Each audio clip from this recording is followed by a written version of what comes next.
Hello students, today we are reading 10th class literature poetry section and the first poem is Risk and it is composed by Janet Rand. Risk poem is composed by Janet Rand and it is very nice poem. So first of all I will tell you about the summary of this poem Risk. Because before we start, first of all, we should remember the central idea or the summary of Risk poem. In this poem, the poet Janet Rand is trying to people to take risk in their life. Because if we take risk, then we will succeed. If we don't take any risk in our life, then we can't succeed. So, from here, we are going to start. There are three stanza. First stanza this, second stanza this, and third one this. So first stanza, because stanza you all know, if there are 4 lines, including 4 lines, is called a stanza. 1, 2, 3, 4. This is called a stanza. So what is the poet saying in this first stanza? To laugh is to risk appearing the fool. To laugh is to risk appearing the fool. If there is any risk in your life, then you are laughing and don't take the step of risk, then you are appearing a fool person.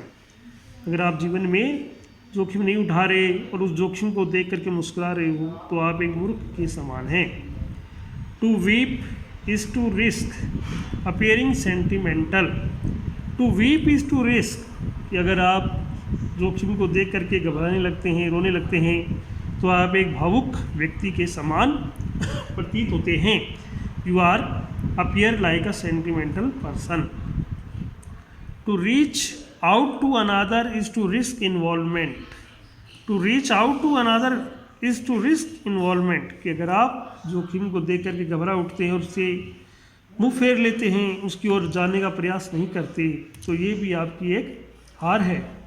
To expose feelings is to risk exposing your true self. Now in the last line of the first stanza the poet is telling us to expose feelings, कि अपनी भावनाओं को आप उजागर कीजिए. Is to risk exposing your true self ही, कि अगर आप उसको जोखिम को लड़ते हैं, उसका सामना करते हैं, तो अपनी भावनाओं को उजागर कीजिए. तो in the first stanza the poet is telling about taking risk. If you are not taking risk then you are not a truly success person. Now come to the second stanza. First, second, third, fourth. In the first stanza,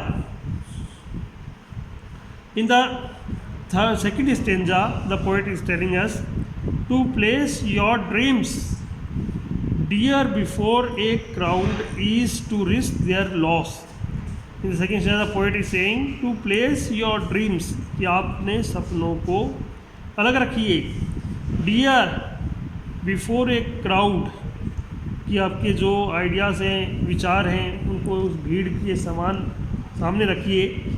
is to risk their loss, और अगर आपने जोखिम उठाया और उसमें आपको हानि हुई तो आप उस क्षतिपूर्ति का चिंतन मनन मत कीजिए, बल्कि वापस नई ऊर्जा के साथ, नई शक्ति के साथ उसको शुरू कीजिए.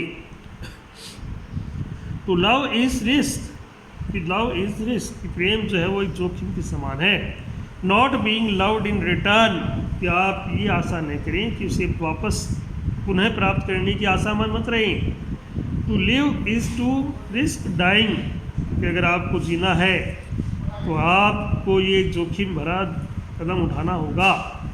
To hope is to risk disappear, कि अगर आपकी आशा निराशा में तब्दील हो गई तो आप उसको व्यर्थ में मत जाने दीजिए, बल्कि वापस नई जोश, नई ऊर्जा के साथ उसको शुरू कीजिए.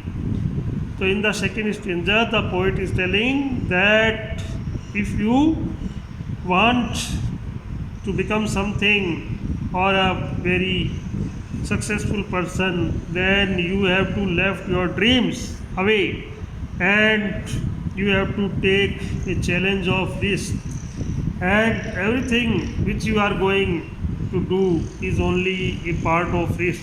Okay, now come to the last stanza. To try is to risk failure. To try is to risk failure. To try कि आप कोशिश कीजिए, अगर आप उस जोखिम को कई बार असफल भी होंगे तो उससे घबराइए मत।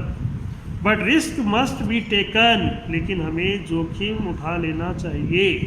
Because the greatest hazard in life is to risk, लेकिन जो जीवन का सबसे महत्वपूर्ण जोखिम है, कठिनाई है, वो क्या है? रिस्क उठाना ही और कुछ नहीं है।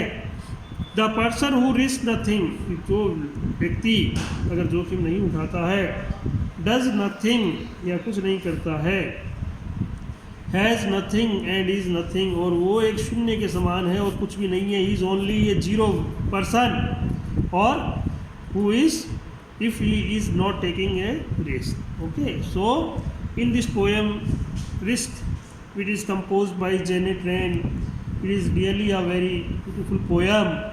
So in our life we all should take risk. Now question answer homework you have to do. First question is, why do we take risk?